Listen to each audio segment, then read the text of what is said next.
Magandang umaga po sa inyo lahat. Magandang umaga po naman. Batiin natin ang bawat isa, good morning. Palakpakan ang Panginoon.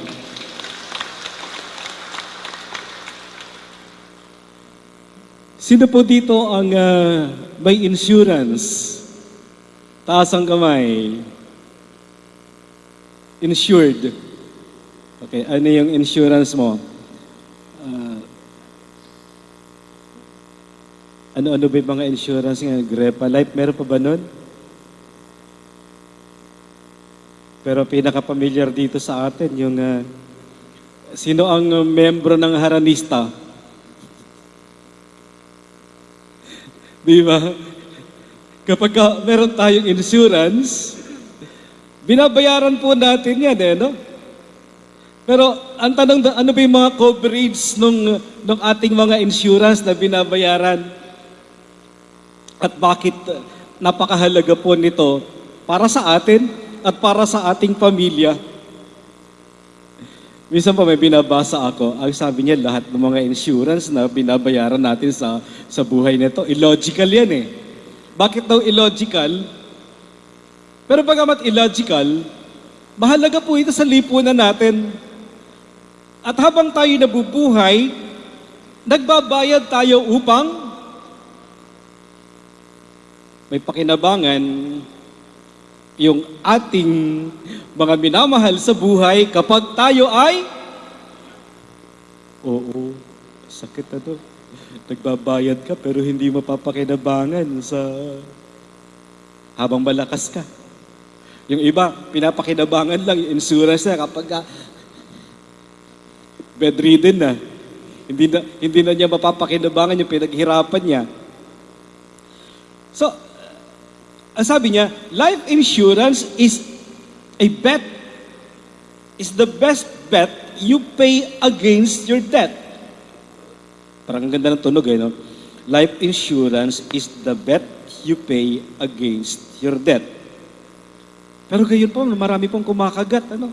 Lalo na kapag yung insurance agent, napakagaling. Nako, eto sir yung mga benefits niyo, eto pakikinabangan ninyo. Pagka na-reach niyo yung maturity na, pagka dumating po kayo sa age na ito, maaari na po kayo makakobra, na-aksidente. Nagkasakit. Wala na, hindi na pinakinabangan. Ano? Maraming kumakagat sa mga insurance o pasiguro.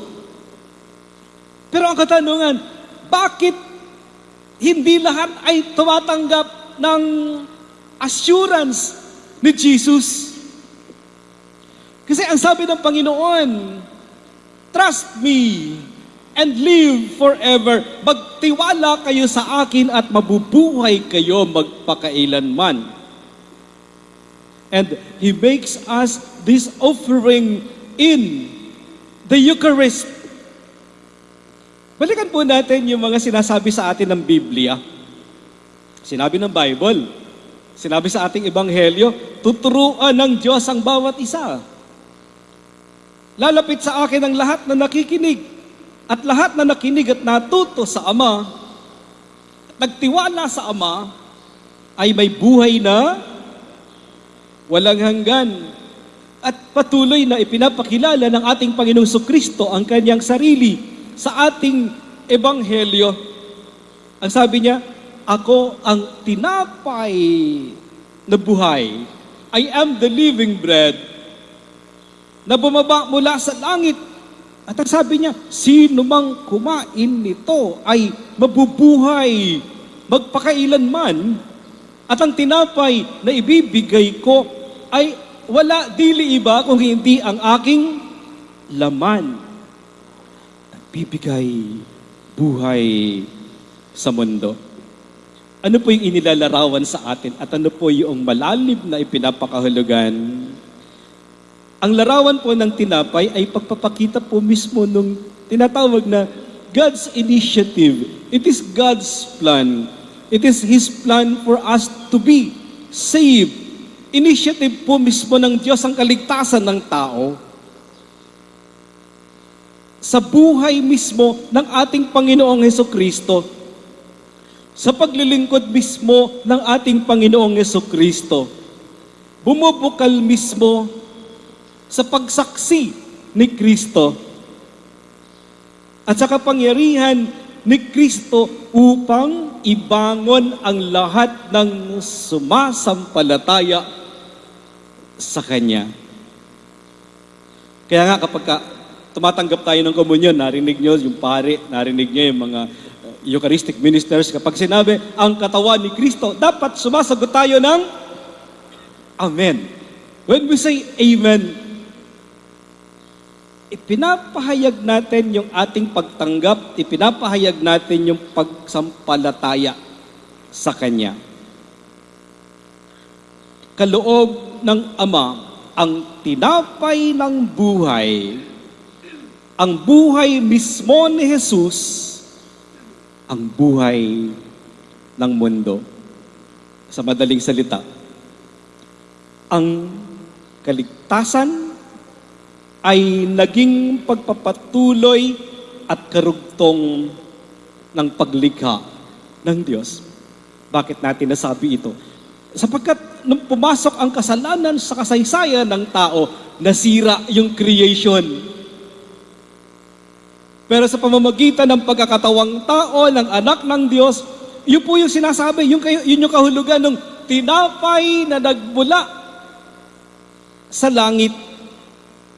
Nagkaroon ng tinatawag na, sabi namin sa Italian, recreazione, to create again. And what is being recreated? Yung nasira. Ano ba yung nasira? Nasira yung humanity.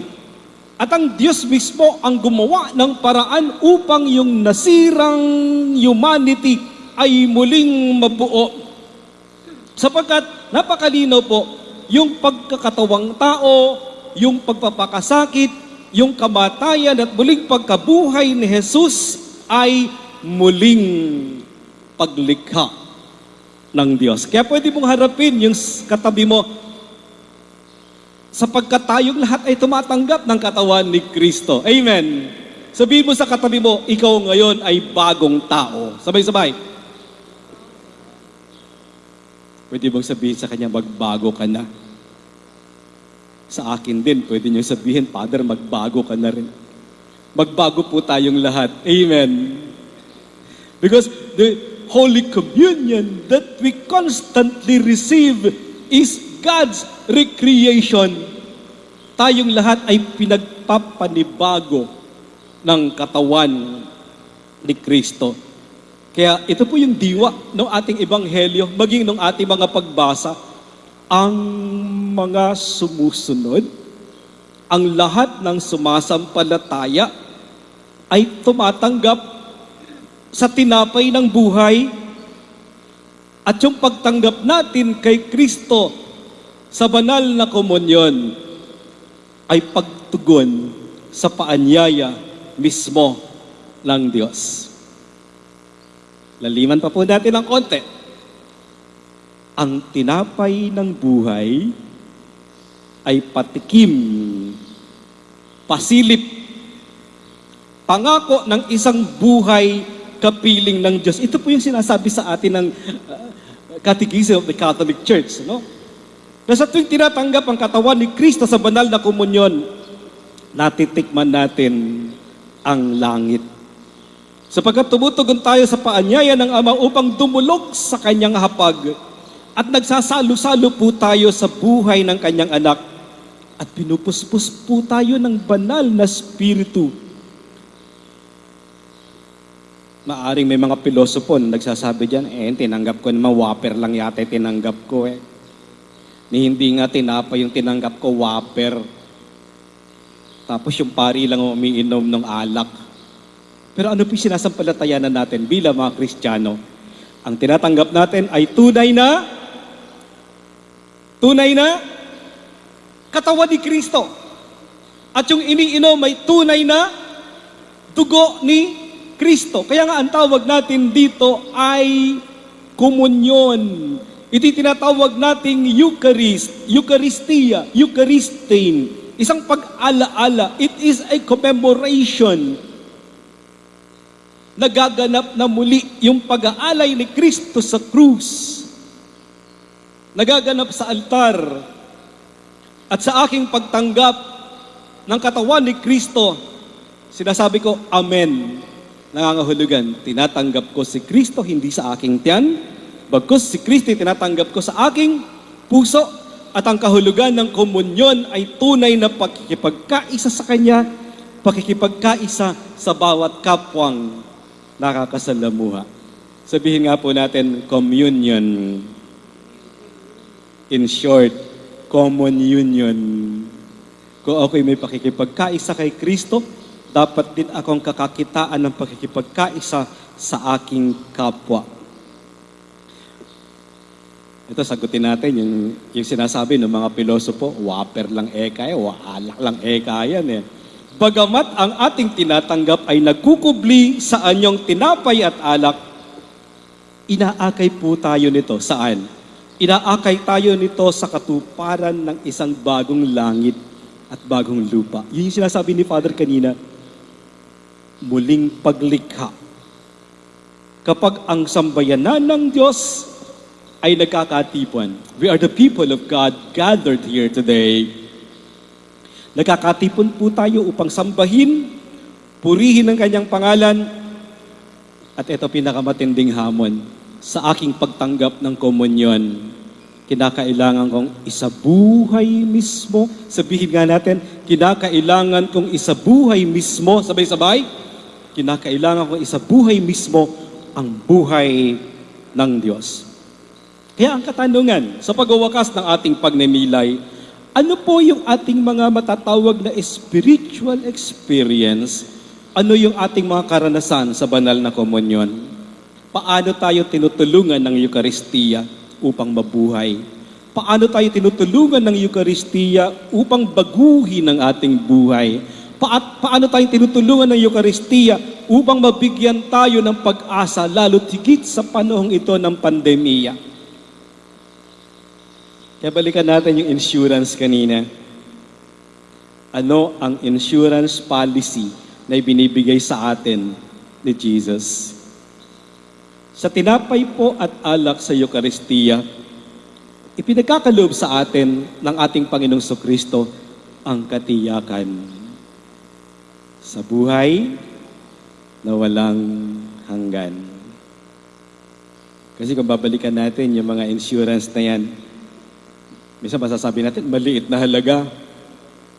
Marami pong nangihinayang na magbayad. Sabi nila, mahirap pong pawalan ng pera.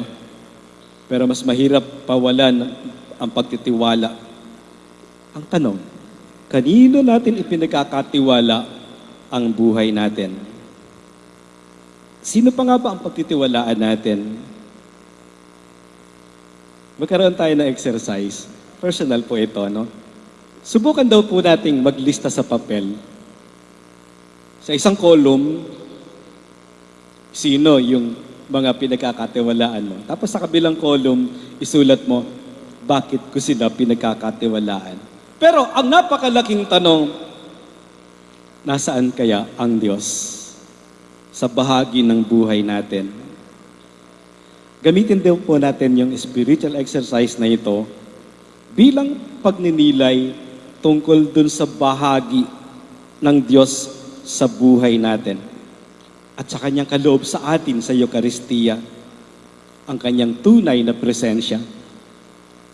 Hindi ko na po sasabihin insurance, bagkus ay assurance. Sabihin mo nga, I have an assurance. Sabay-sabay. To live with God forever and ever. Amen. As we end this reflection, muli, harapin mo yung katabi mo, sabihin mo sa kanya, see you in heaven. Assured ka na. Amen. Palakpakan ng Panginoon. Good morning. At tandaan natin, yung tinatanggap nating katawan ni Kristo ay siya maghahatid sa atin sa buhay na walang hanggan. Isang pagkain na dapat nating palaging pahalagahan.